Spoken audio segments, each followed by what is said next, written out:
On today's show, Damian Lillard makes his Milwaukee debut and he steals the show. He's hitting shots in the first half. He's hitting clutch buckets in the fourth.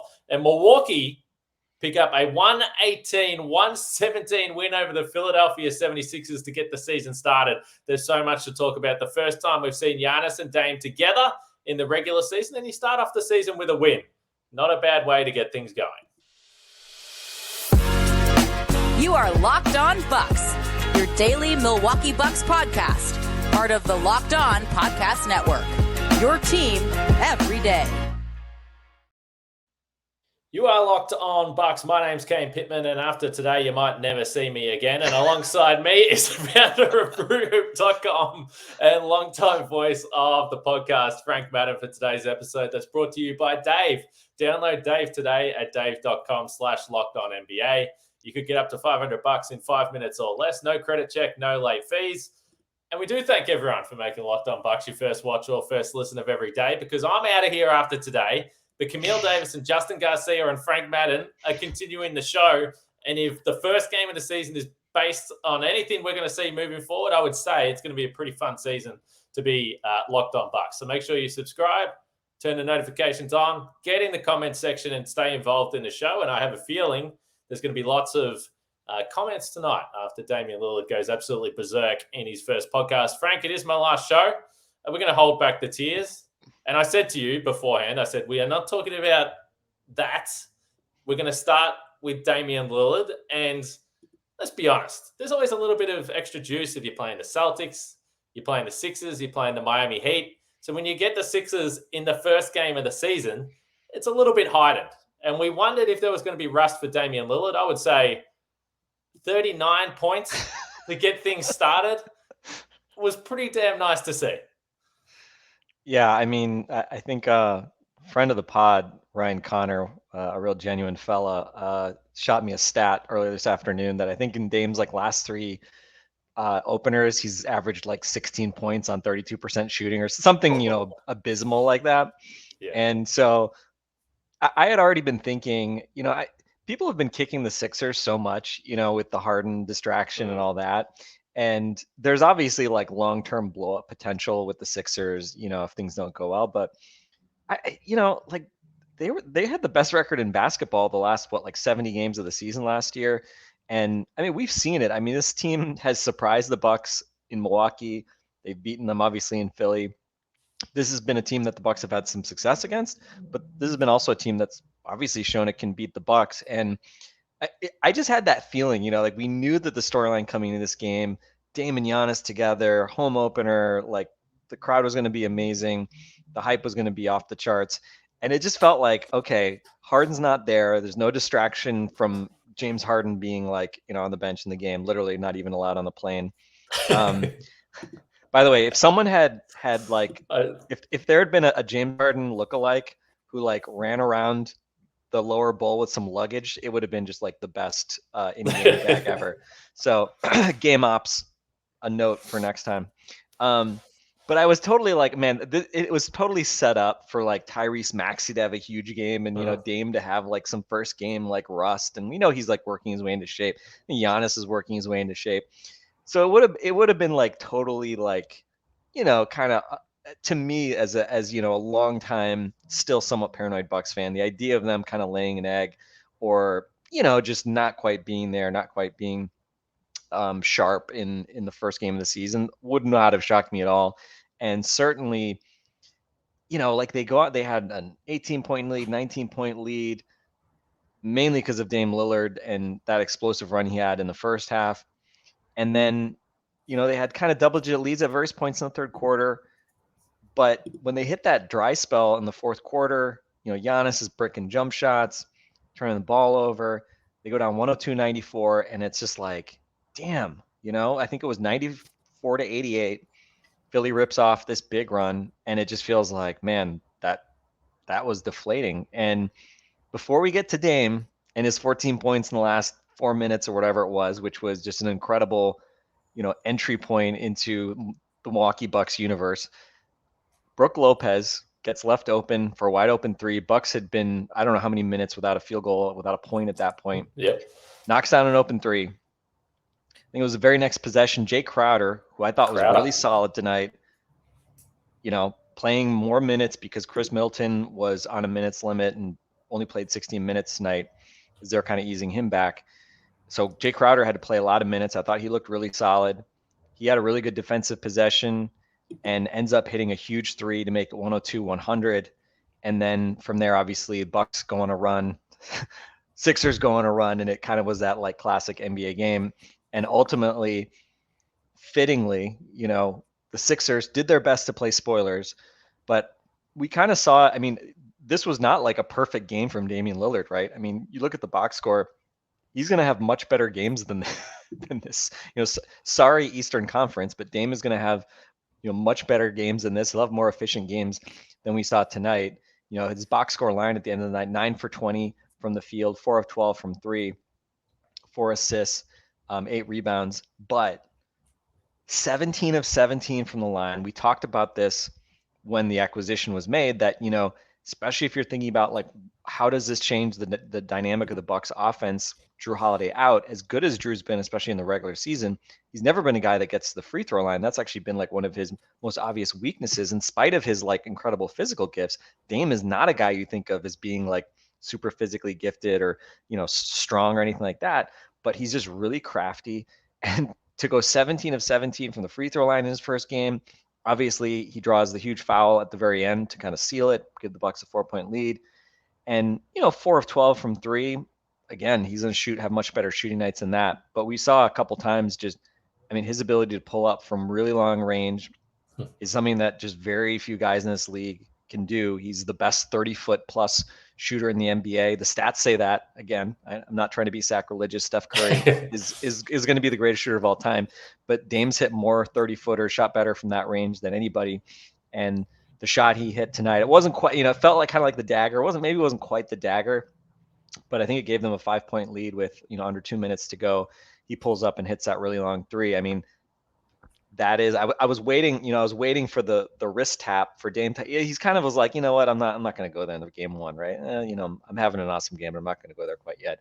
But yeah, we saw kind of the dynamic nature of his offense. We saw him get to the rim at times, use his quickness to attack. The pick and rolls where bigs had to come out on him. We saw him be able to pull up from 3.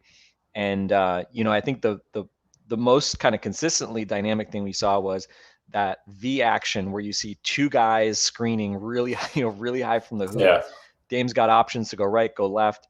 We saw a stretch in the first half where he had one play where he drove right, I think it was right at Embiid, got a layup. He had another one where he drove in, then pulled up on Embiid, another one where he pulled up for a 3, got a little friendly roll. But so it's kind of like showing you like the 3-level scoring that he's capable of. And then again, just the ability, like it's not like he's like a, like a foul grifter, like a James Harden, Houston Rockets vintage or something, but he just knows how to lean into guys. He knows how to force defenders to get into bad spots and, give him contact that he can use to draw fouls. And you saw a perfect example on that last play where he got the foul, the kind of game sealing free throws. So yeah, it was the story, okay, a game winning shot might've been a little more storybook ending, but you couldn't have architected really a better demonstration of what he can mean to this Bucks offense, especially late in games, than what we saw tonight. So, 10 out of 10, no notes, excited for kind of everything to come after this, but obviously great to see him deliver in game 1. And, it would have been annoying if he has like a bad game 1 and they lose, right? Like then it's like, but to come out and have just a monster game, kind of break the ice here in the home opener, deliver a big win and be the star of the night. Pretty damn cool for obviously a franchise that has had a very splashy summer, and obviously getting Dame's great, signing Giannis is amazing, but now that we actually get to play basketball, like this is what we all have been waiting for, to actually see it on the court. And he had his first Dame Lillard outburst, which came in the second quarter. So of course you want the Bucks to win, but I feel like there was a level of satisfaction from seeing that for the first time when he went crazy in the second quarter. The free throws is a good point. So you have 26 free throw attempts between Lillard and Giannis. I know Giannis probably didn't shoot the way most people would like from the free throw line, 3 for 9. But overall, you get the 26 attempts. And Chris Middleton didn't play a lot tonight. So when I was seeing Damian Lillard get fouled behind the 3-point line, I was thinking, between Middleton and Lillard, do the Bucks have the best 2 3-point shooting, foul drawing players in the league? Probably. And you're right. They don't go out there, and you wouldn't call Chris Middleton a guy that's grifting for fouls either, but they just naturally get those foul calls. So it's going to be interesting to see how that plays out. The point I want to get to now as we move into the Giannis and Dame wider conversation is that first outburst from Dame came with Giannis off the floor. And I think this is one of the cool things about tonight, because it wasn't perfect when they were both on the floor, and it wasn't perfect when it was just Giannis. Of course, Chris wasn't there. So I want to get into that stuff next, because I think there's a lot of upside if you're a Bucks fan. But first, new sponsor of the podcast, Dave. Welcome on board. At one time or another, we all need a little financial help. That's why Dave is great. Dave can get you extra cash when you need a hand between paychecks and can help you build credit by settling extra cash advances on time. Dave is the banking app that's leveling the financial playing field. When you download Dave, you could get up to $500 in 5 minutes or less. No credit check, no late fees. It's part of Dave's extra cash account. Advance the money you need with no interest and then settle up later. So download Dave today at dave.com/LockedOnNBA. That's dave.com/LockedOnNBA. You could get up to $500 in 5 minutes or less. No credit check, no late fees. Download the Dave app now or go to dave.com/LockedOnNBA. For terms and conditions, go to dave.com/legal. Eligibility criteria and instant transfer fees apply. Banking services provided by Evolve. Member FDIC. And don't forget about Jace Medical, the sponsor of the podcast. They've been with us for a while, and we know sometimes there is a lot of uncertainty in the world, and it's important to be prepared. And the Jace case is a personalized emergency medication kit that contains 5 essential antibiotics that treat the most common and deadly bacterial infections. You can also customize your case and add additional life-saving medications based on your unique needs. So there's different medications there. You speak to a doctor, they work through it, there's an evaluation, and you can get the advice you need along the way there as well. Also gift cards. I don't know if that's something that interests you, but you can do that for the family as well. So go to jacemedical.com and enter the code LOCKEDON at checkout for a $20 discount on your order. That's promo code LOCKEDON at jacemedical.com. That's JASE medical.com. All right, Locked On Bucks rolls on here. The Bucks beat the Sixers 118-117, but there is a back-to-back coming up in short order here as well, and Camille Davis and Justin Garcia are going to have you covered on Locked On Bucks, so make sure you subscribe, turn the notifications on, and hopefully we see some more magic from Dame and Giannis as well, which is where I want to go to right now, Frank. So I mentioned just before that the Dame Lillard explosion happened when Giannis was on the bench. And it's interesting because of those reasons. And then Dame was on the bench and the minutes didn't go so well. It's funny to see Giannis still has 23 points, 13 rebounds. He was 10 for 22 himself, so not the most efficient night. Did have the 7 turnovers. But Giannis is minus 13 on the box score. Dame is plus 14. Now, the reason why you loved what you saw from Dame tonight for me is because it wasn't a perfect night for Giannis. There was a little bit of frustration there, but there always is when he's going in this one-on-one matchup with PJ Tucker and Joel Embiid. So sometimes it looked like Giannis was maybe forcing it a little bit. He's still obviously working through what it looks like with Dame. And also, let's be honest, this is the first time that Giannis has had to play with an absolute superstar player going berserk as well. So he probably wanted to play well. So it looked like he was, as I said, maybe forcing it a little bit. But these are the types of games we've seen in the past against the Sixers where if Giannis is having one of those nights where he's not at peak efficiency, everything just falls to pieces. And they definitely are not able to withstand the minutes when he's on the bench. So Giannis is clearly going to be better. But I think we still so much room for these two to get better on the floor together. I think that it's obviously a positive that the Bucks got the win. We did see Giannis screening a lot more. I know that's been a topic of conversation on social media over the last few weeks. Yeah, I mean, there was some, fourth quarter jump shots from Giannis that, you maybe want back. But I think Dame talked about it after the game that, Giannis was encouraging him. And, at the end of the game, it was Dame time, right? It was the ball in his hands. And it was him, having the opportunities to be the decision maker and to make plays. And especially without Chris Middleton, obviously, there's, let's say, an obvious choice. And, a couple of interesting kind of spells rotation wise. I think, I called it out in the second quarter. There was that period where Dame was on the bench and Chris, who obviously, I think he played 12 minutes in the first half and only 4 in the second half. I was pinging with our friend Eric Name to ask, like, is there a reason, Chris only played 4 minutes in the second half? Like, you'd expect maybe a little more balance between those two. So, I think Adrian Griffin said that was just about right for him as far as time. So hopefully that there's nothing to read into that there.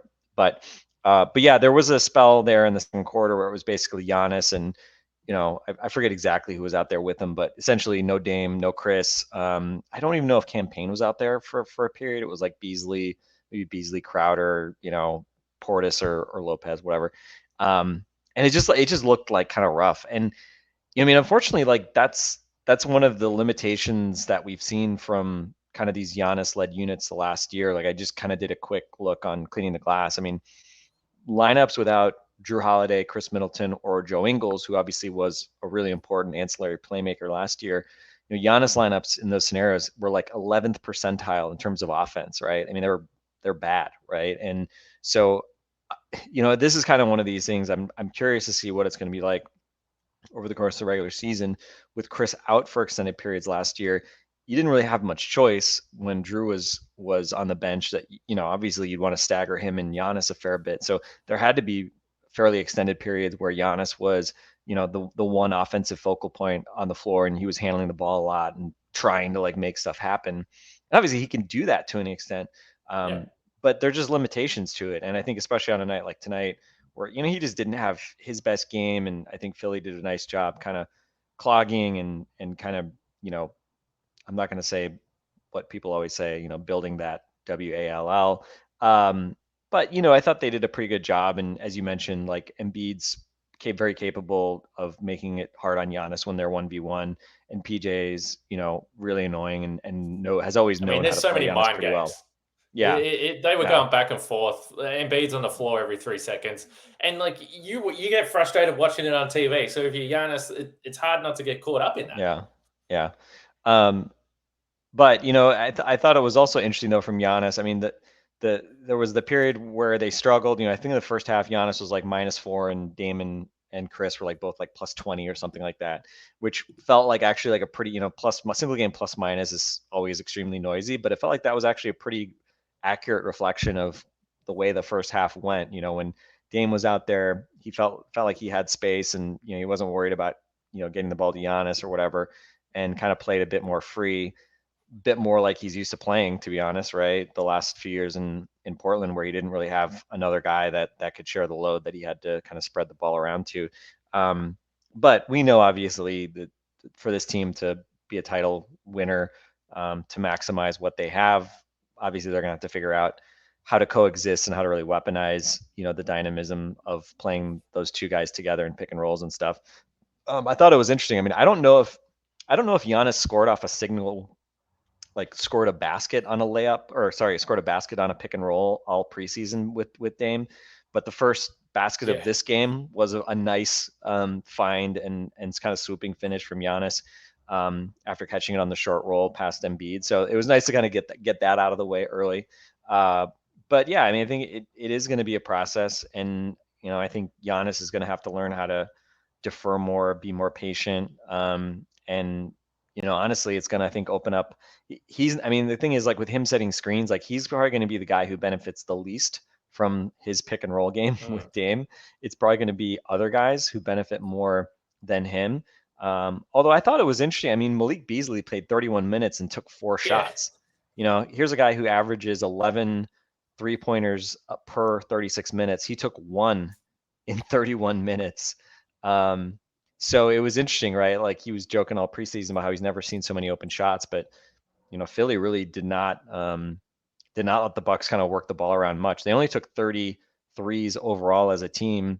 Dame took 12 of those. And obviously part of that's Chris Middleton only playing 6 minutes. He was 2 for 5, including 1 for 3 from 3, 4 assists and a +14. But I thought that was a little bit interesting, right? Obviously we know the let it fly Budenholzer era Bucks. I don't know that, Adrian Griffin is trying to have guys not shoot threes. But something that's worth monitoring. I think they'd had 8 games where they took 30 or fewer threes, so it's pretty atypical for them to only take 30 threes in a game. But yeah, I thought offensively they're going to have to figure some stuff out. But I mean, you remember last year too, they won the game in Philly on opening night. And yeah, here we go. He's Frank's actually frozen. Probably is doing a mean mug right now. Oh, he's back. I think he's back. You were frozen doing an absolute mean mug, which is we knew that you were going to freeze. We knew you were going to freeze at least one time on this podcast. So to do it with that face feels right. Yeah, you're welcome, or apologies, depending on how much you find that funny or not. But yeah, just as far as Giannis goes, I mean, the offense, I think, again, as you said, it'll come around. The free throw shooting was hard to watch, and again, we have to hope it won't be as big a roller coaster as it was last year, but who knows, right? But I thought honestly his defense was probably the most interesting part in many ways of what we saw from Giannis tonight. And 2 steals, 2 blocks. I think we talked about preseason that with the new emphasis from Adrian Griffin on being aggressive, trying to force turnovers, like I thought Giannis's kind of steals and blocks would rebound this year. But I thought the most interesting thing was Giannis defending Joel Embiid for a pretty extended period in the third quarter. And he basically just took the ball from him at one point, went down the other way for a dunk, kind of crowded him, forced a turnover. I think the Sixers had like 4 straight turnovers at one point during that period. But the flip side was he had 3 fouls, and I just kept sitting there thinking, like, man, how long are they going to push their lucks with this? Because Brook Lopez is on the floor, right? Like Brook Lopez is out there. He's just not guarding. I think he was guarding PJ, so he's kind of drifting off PJ a little bit in the corner. And I was just like, man, like Embiid is going to go hunting a foul here. Like, how long are they going to like push their luck with Giannis trying to defend Joel? And sure enough, Joel grifts his way to a foul, and this is also just a challenge Giannis has had. Like he's always kind of had it's almost like the Thanasis thing where he's just like too amped up, too physical, kind of too aggressive defensively when he probably needs to be a bit more careful. So he picks up his 4th foul and was going to go to the bench, and basically had to talk Adrian Griffin into letting him stay on the floor for another period. But yeah, it's interesting. I mean, I think I fully expect we're going to see more of Giannis defending other teams' best players. I wouldn't necessarily say that I expect it to be, 285-pound centers all that often, but in this case, it was. And it actually kind of Giannis had a good little stretch in the start of the third quarter when that happened before he picked up the foul. So we'll see. I don't think there was, I'm very curious to watch some of the defensive stats the first, 10, 15, 20 games. Sixers 35 threes attempted tonight, which is, not a huge number, but they hit 16. So the fact that Bucks were able to kind of weather that good 3-point shooting obviously is encouraging, but they were great on the defensive glass tonight. Only 4 offensive rebounds allowed to Philly tonight. And, I mean, you look at Embiid, only 8 free throws for Embiid. We've obviously talked about the Bucks and that they're going to probably foul a lot more this year than certainly under Bud, given how much of an importance Bud put on not fouling. But they doubled Embiid a lot, only 8 free throw attempts. He was only 3 for 8, and 24 points on 21 shots. Again, both of those kind of super duper star big guys between Giannis and Embiid, I think were a bit subdued tonight. Both had 7 turnovers, so they kind of canceled each other out to an extent. But ultimately, obviously, one team had Dame and the other did not. And we did see the Bucks, and they didn't necessarily have much success on the perimeter with Tyrese Maxey, but we did see, the 9 steals, and MarJon Beauchamp's spot in the rotation was interesting. He came in the second quarter. I want to discuss that a little bit because I think things, as you pointed to, they're going to change when Middleton plays more, and probably Campaign, I assume as well, did not play much tonight at all. So we'll get to the rotation stuff and plenty more after we talk about Prize Picks. And Prize Picks have been with us for a long time, and we know it's really simple to play. You can make your picks on over and unders and submit your entry in less than 60 seconds. And for the NBA, we're talking points, rebounds, steals, and blocks, which Frank just mentioned with Giannis there, a couple tonight, which could be handy to look at moving forward. So With the Prize Picks reboot policy, your entries stay in play even if one of your players gets injured for NFL games and college football games. For example, top 25 matchups. If you have a player who exits the game in the first half and does not return in the second, that player is rebooted. Prize Picks is the only daily fantasy sports platform with injury insurance. So go to prizepicks.com/LockedOnNBA and use the code LockedOnNBA for a first deposit match up to $100. That's prizepicks.com/LockedOnNBA. Use the code LockedOnNBA for a first deposit match up to $100. That's Prize Picks, daily fantasy made easy. Frank, we've discussed MarJon Beauchamp a lot in the offseason, and we wanted to get a watch on this rotation because this, I believe, was the first time the Bucks have really had all hands on deck and Middleton starts. So we'd seen Jay Crowder sort of playing that Middleton role a little bit in the starting lineup. Beasley did start as was assumed. So Crowder moves into the closing lineup at the end with no Chris Middleton, and it worked okay because he hit that big three that you mentioned earlier in the podcast there. But so Beauchamp comes in the second quarter, and he plays 16 minutes, which is an interesting number because you are going to see, well, we certainly hope, more than from Chris Middleton. He plays the 16 minutes tonight, and I mentioned Campaign only played the 8. Beauchamp was on the floor during the second quarter when the Bucks went on that blitz with Damian Lillard going crazy, and Beauchamp was able to benefit from that just by getting out, by running in transition, and it felt like momentum plays. Everyone was feeding on that energy. They got a couple of steals, and they were able to score down the other end.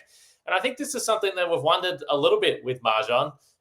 How is he going to fit with the starters when he's playing with the better players? We saw a little bit more of that tonight. He had a few possessions defending Tyrese Maxey, and look, I was watching this game, and I was just thinking to myself, I don't know whether this is going to be the best game to make any assumptions about the Bucks' perimeter defense, because even when they had Drew Holiday, Tyrese Maxey has torched the Bucks in the past. They just don't have anyone that seems to be able to stay in front of this guy. So I didn't take any drastic reactions from that tonight. But I thought Beauchamp was solid in his minutes tonight, and that's all you're going to be asking if he's playing with the better players. Yeah, I mean, we kind of knew it from preseason what the kind of core rotation was going to look like, the kind of top 9 guys. And so I think the obvious question that we had was, okay, so, is Adrian Griffin going to play 10, 11 guys? Like, what's going to be his preference? Are we going to see like any of Robin Lopez? I think we assumed like probably not a lot of Robin Lopez. And, the fact that we didn't see him tonight in spite of, Brooke had, I think, a little bit of foul trouble in the first half. The fact that we didn't see any of Robin against a guy like Lopez, I think or a guy like Embiid is probably a good indicator that, Robin's not going to figure into the night-to-night rotation when healthy too often. But yeah, I thought it was interesting to see Beauchamp, pretty early in the game, get his opportunity, be that 10th guy ahead of, Andre Jackson Jr. probably, right? Which we assumed because he's kind of been getting minutes earlier than Andre all through preseason. So not really, I'd say, a big surprise that he would get kind of the first chance to prove himself in the regular season as well. And yeah, I mean, I think again, like he's got really good feet in terms of just being able to keep opponents in front of him defensively, and again, good athleticism, size, etc. And was able to again use one of the few good guys when we think about the Bucks have added that actually wants to get out and run the floor. I will add my usual complaint that he had 2 layups. Both of them, I would have really expected him to go off 1 foot and kind of just go up and dunk.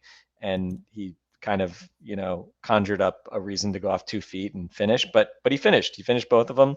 So that's fine, including the second one past Embiid with his left hand. So no complaints really, I guess. But, maybe learn how to jump off 1 foot. So we'll see. I think the one, kind of thing a couple times trying to get over screens, like to me, that's the issue, kind of his biggest issue defensively is he just hasn't figured out how to really kind of make himself skinny and get over screens as well as he's probably going to need to if he wants to be a really good defender in the NBA. But, he's obviously just still second-year guy, so there's still a learning process that he's kind of going through. So nice to see him get a chance. And had a couple, nice little moments. But I don't know. It's funny. I think back to 2 years ago, ring night. Remember Jordan Wara on ring night? Had like a great game against the Nets, like blocked KD at one point. Again, right? Like this thing we talked about with MarJon in the preseason, consistency, right? We know MarJon can have very good games. In the preseason, it was like every odd numbered game he was really good, and every even numbered game he was really bad. So if he can just be kind of more consistent night to night on both ends, obviously that would really help his odds of being a regular rotation player. But the fact that he got a chance, on opening night with the team fully healthy, at least in terms of like availability, you look at his 16 minutes. If Chris is healthy, does MarJon just not play at all? Maybe, right? Or maybe Jay Crowder just sees fewer minutes. But this is what it is for young players. You get opportunities, you just have to take advantage of them. And I think tonight was a net positive for MarJon overall. So something to build on. And the next game is even numbered, Kane. Let's see if he can snap his his streak of bad even numbered games this weekend. It's true, but you go preseason game number 5 into regular season number 1. So it's been back to back. And I will say, generally, my sense with MarJon is that if in the past, and this has been a little bit of my concern because I don't think it's going to be his role, is that when you've walked away and said, MarJon was pretty good tonight, he's had 12 points and he's hit like 3 threes. So tonight, the fact that he only attempted one, didn't hit it, and it didn't feel like he needed to hit threes or score to be, pretty decent. So obviously the 5 guys who didn't play, Nathan Assis and Robin, probably expect it. And the 3 young guys, AJ, Chris Livingston, and then Andre Jackson Jr. kind of feels, I don't know, I'm making assumptions here. We haven't seen a lot of him, but he kind of feels like he's just going to be the ready man if they need someone in this, halfway through a second quarter. Maybe they're struggling here in this back-to-back, and that will be the interesting thing. If it changes now on a back-to-back, I'm just going to go ahead and assume, because Chris Middleton played 16 minutes, that he's not going to play in this back-to-back over the weekend or Sunday night, Monday night. So we'll see how that plays out there. We'll get one game. We'll get one game from him, right? I would agree. Yes. I probably wouldn't expect to see him in both games, but hopefully, again, who knows what this ramp looks like? But I mean, hopefully he'll be playing, I don't know, 20, 25 minutes. More than 16 would be nice. So I would think so. Yeah, I did. I know I saw what Adrian Griffin said pre-game about Chris Middleton. He wouldn't say how many minutes he was going to play. And I did find myself, watching in the second half, and just there was some possessions where I was just like looking for Chris on the bench. And I know. It was kind of like, man, it'd be really nice to have Chris Middleton on the floor now. And it just didn't happen. Which is why, again, I know it's not like Philadelphia were at full strength. Who knows what's going to happen there. But it just feels like it's just nice to get the win. 82-0 is still on. And you weren't really close to firing on all cylinders, albeit you get 39 from Dame. So I think there's going to be obviously plenty of upside for this Bucks team. Let us know what you thought about the game. Any final thoughts before we just say, hey, Frank, you got any great memories you want to discuss about me or something like that? No, we're good. End of podcast. Well, we'll catch you all. Okay. I gotta say so. Yeah, I don't think I have any other basketball related topics, Kane, but I do have some non-basketball related topics for anyone who has been with us for the last few years and wants to indulge us a little bit. Well, I will say it is going to be bizarre, and I'm curious because a lot of people say, and sometimes they're just like, you just do a podcast every day or whatever. But when you have to do it 5 days a week, well, you don't have to. I'm paid to do it, to be clear. But when you do it 5 days a week, you just get into the habit of waking up. And it's like, what are we talking about today? Who am I podcasting with today? Is there a game on today? And just everything is centered around that. So I am curious next week if I just get to the afternoon here in Australia and I'm just like, well, better fire up the latest episode of Locked On Bucks and see what they're talking about. Will I start jumping into YouTube comments and just hurling abuse and just going, this is terrible? I was gonna say, I was gonna say, wouldn't it just be sad if you just turned into a YouTube troll against us? That would be sad. But I don't think so. I feel like, Kane, you're gonna get that hankering to talk a little Bucks, and then the good news is you can just message us and we'll have you on and we'll talk about the Bucks, and it'll be fun. You can be in the opposite chair. You won't have to do, all the ad reads and all that stuff. And probably most importantly, you'll no longer be obligated to like actually like edit and upload and produce the podcast, which is what you do. And which, of course, when people ask me about the podcast and stuff like that, I always just tell them like I just show up a couple times a week. I blather aimlessly for 35 to 40 minutes when David Locke tells us it should be 20 to 25, and then I go on with my day, and then I wait for you to tweet out the link or whatever it is. So I've had the easiest job, the most fun job of anyone on this podcast, just because I just get to basically talk with my friends about basketball, and it's a privilege that you guys listen to this, and to people who are still listening to this, we appreciate it. And yeah, it's just what was the count, Kane? What's the final count on Kane Pittman Locked on Bucks episodes? It was over 1,000, right? Yeah, we've topped 1,000, which you think about how many podcasts we've done, Frank. So let's just say that the average podcast 30 to 40 minutes, and if you've done around 1,100, I mean, you're talking like over 500 hours. If my math is anything close to right there, over 500 hours of. And actually, by the way, people don't know this. When I started doing the podcast, we weren't doing YouTube. We used to just do Zoom calls and not even look at each other. Just, who knows, maybe if you were in the middle of a real rant, maybe I just like went and boiled the kettle and poured myself a cup of tea and came back and seen where you're at. I don't know. But then we moved to YouTube, and that's, when the show changed. And I pushed back on YouTube because I was like, I don't want people. What do people want to look at our heads for 40 minutes? Like, it's ridiculous to me. So I sort of held off. I held off for as long as we could possibly hold off. And the thing that surprised me is, it's like a complete different audience. Like, it hasn't changed the audio numbers or anything like that. So it turns out the people that run the company know what they're doing. I guess that's the overriding message here. Yeah, I mean, it's the one motivation you have to shower each day is because you're gonna have to go on camera and talk to people. But I mean, I feel like we're obligated to talk about our favorite memories. I will go the easy route. And this is, everyone will know who's listened to the pod will know what night I'm going to think of. Everyone who doesn't listen to the pod can probably also guess which night is our most memorable, but it has to obviously be the night of Game 6, 2021, July 20th, 2021. I got to see the game. You guys are probably sick of hearing me talk about it. Well, no, you're Bucks fans, whatever. We all enjoy the nostalgia. Get to see the game with my dad. Out of body experience, just sitting in like the back row of the upper deck, like every basket, throwing my fist up in the air and like yelling. The emotions of the last like minute. I don't know what it was like for you. Obviously, everybody I think was going through it in the last minute, as like you come to this realization that like they're winning this championship, right? And when Giannis raises his arms up and starts asking the crowd to cheer, when they were shooting free throws in the last 20 seconds or whatever it was.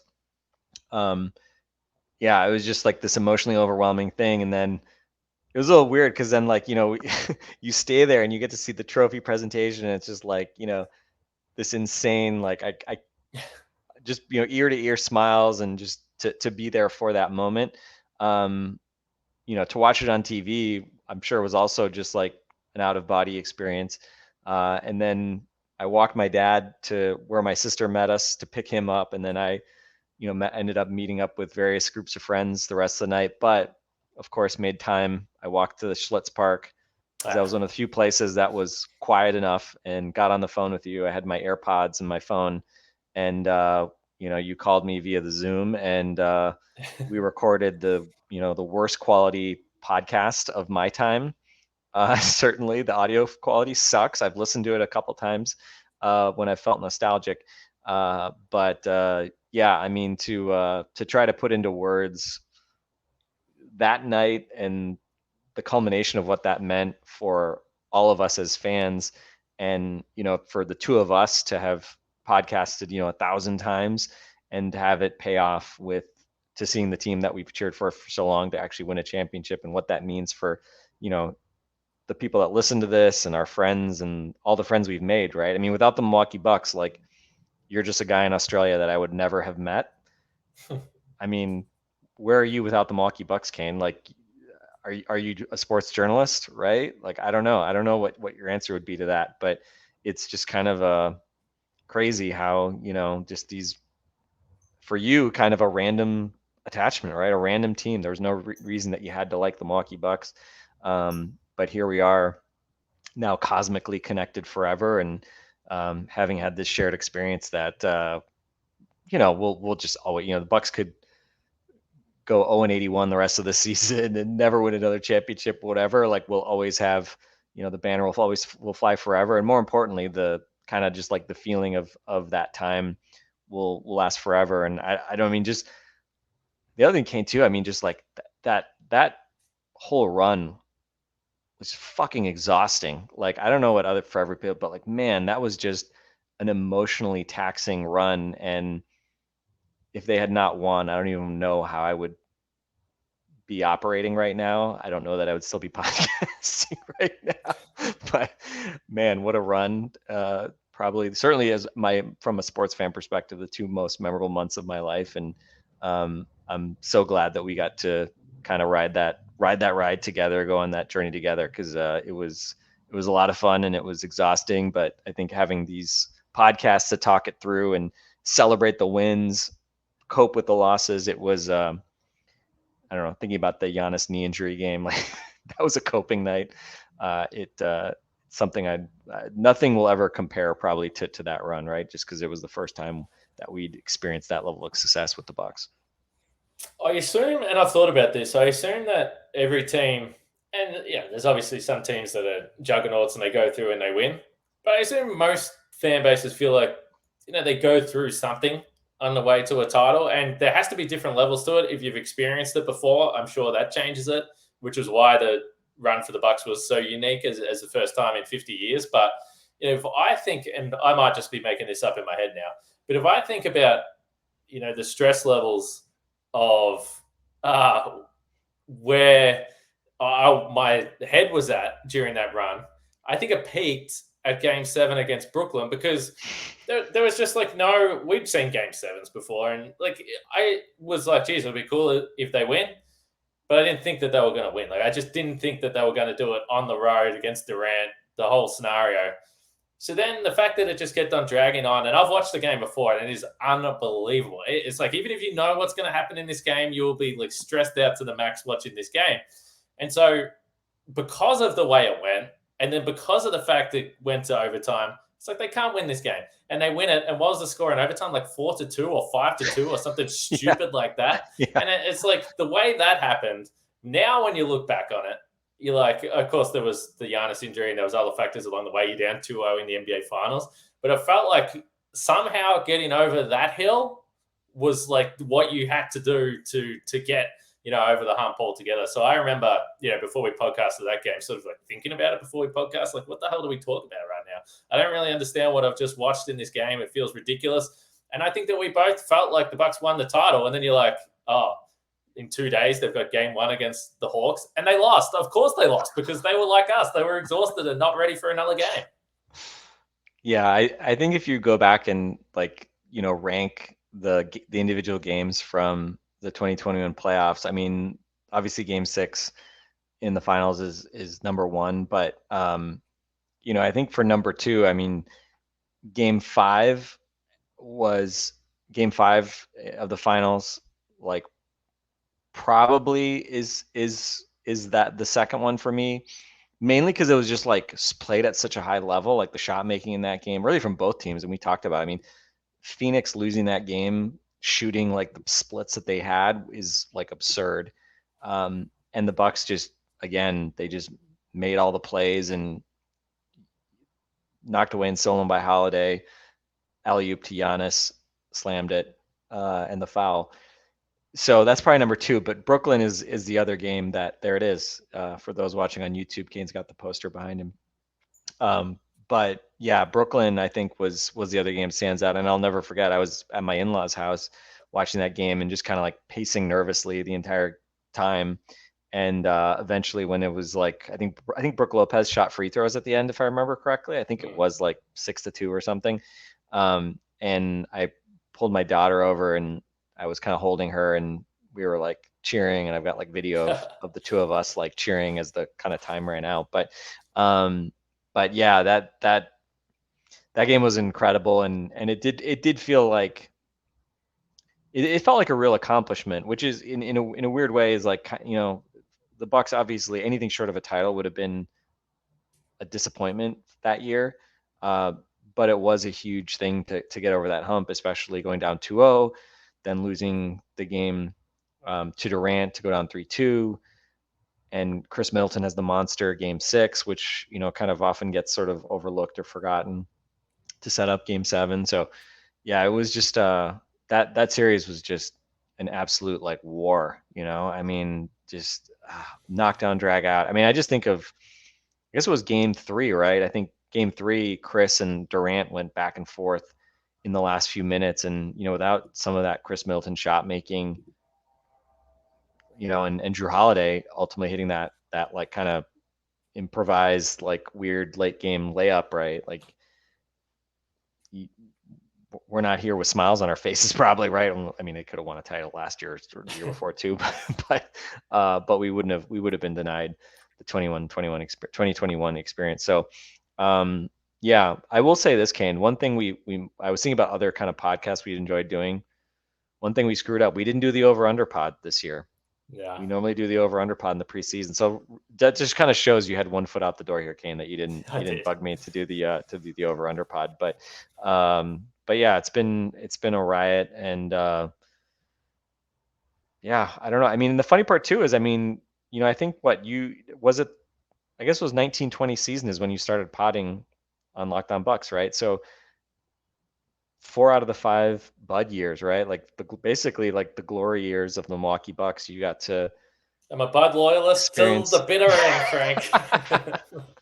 You got to ride the ride with us on Locked On Bucks, and yeah, the game count, man, 1,000 pods.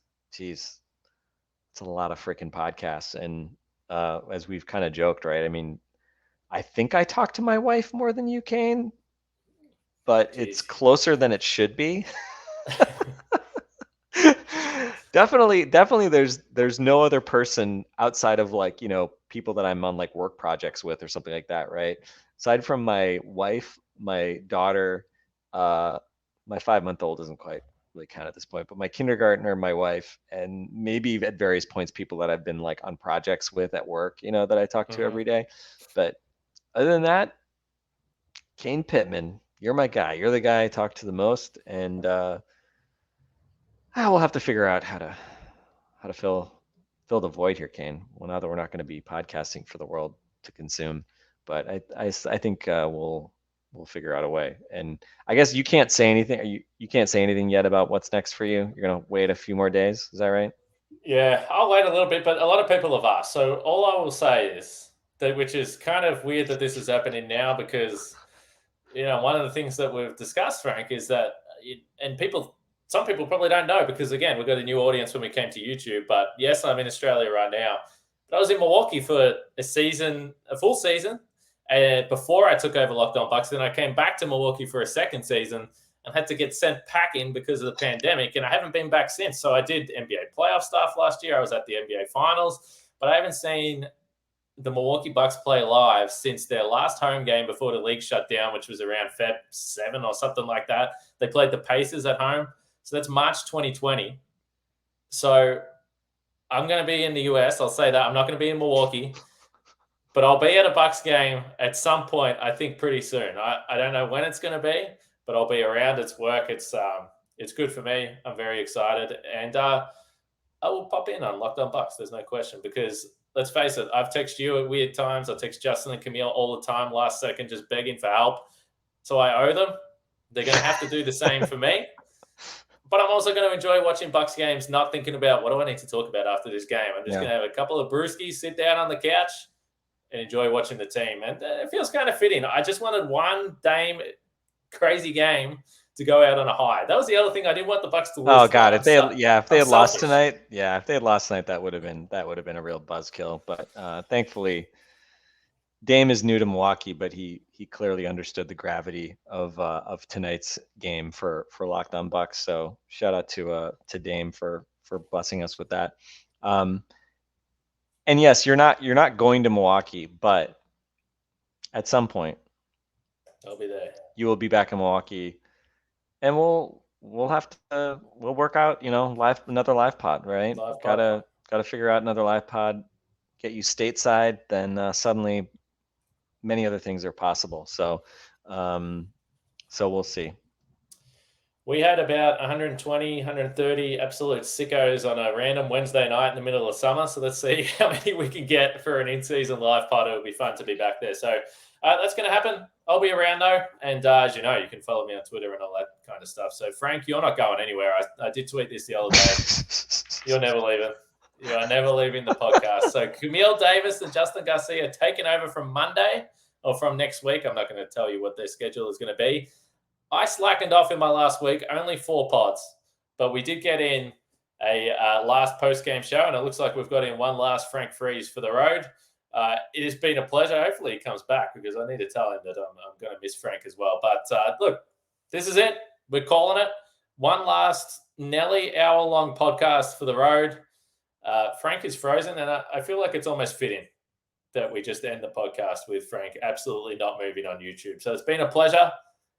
Drop your comments in the YouTube section. I'll get around everyone over the next few days and comment back. And I'll be in there myself talking about the Bucks as well. So the Bucks beat the Sixers 118-117. They are 1-0. Frank's frozen, but for Frank and Kane, we'll leave it there. Stick with Locked On Bucks. Camille and Justin are going to take this show to new levels. We'll speak to you next time.